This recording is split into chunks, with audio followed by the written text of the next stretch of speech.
Trap is a 2024 thriller film written, directed and produced by M. Night Shyamalan.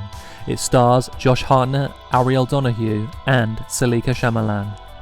Philadelphia firefighter Cooper Adams takes his teenage daughter Riley to pop star Lady Raven's concert as a reward for her good grades. There, Cooper notices an unusually high police presence around the concert venue.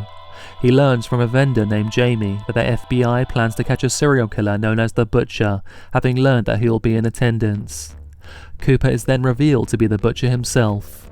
During the concert, he secretly checks footage on his phone of his latest captive victim, Spencer, in a basement.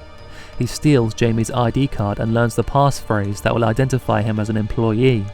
He uses the card to gain access to a back room and steal a police radio. Hearing a woman predicting his movements over the radio, Cooper sets off an explosion in a food stand's kitchen. He uses the chaos to access the roof, where he learns from a police officer that the manhunt is led by Dr. Josephine Grant, an FBI profiler.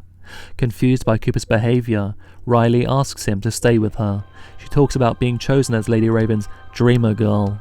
This girl gets to dance on stage with the singer and receives backstage access, which Cooper believes has the only exit not covered by the police. Can the Butcher outwit the police and escape, or is this game over? Firstly, let's discuss the elephant in the room.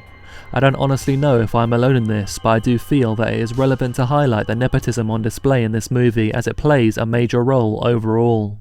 Saleka Shyamalan is given a very prominent role as Lady Raven, whose concert is the backdrop for the entire film.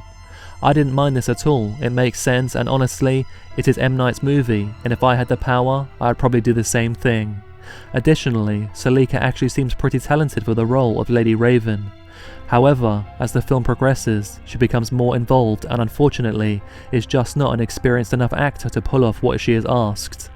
She doesn't show the appropriate level of emotion and fear. It is very distracting. She's having to act against seasoned actors like Josh Hartnett, and she just falls painfully short.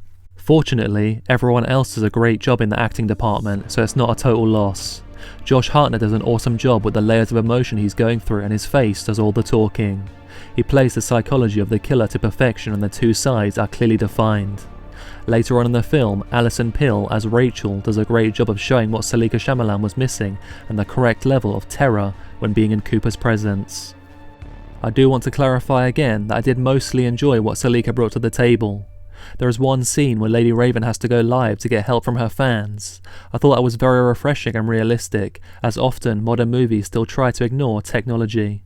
Overall, if you have an interest in serial killers, I think you'll enjoy this. It is an interesting study on the dual nature of a killer, a loving father versus a murderous psychopath. The whole setup is very intriguing and clever, using modern profiling techniques, and by the end of the movie you almost root for Cooper as he practically winks at the camera at the end. A sequel wouldn't go amiss, that's for sure.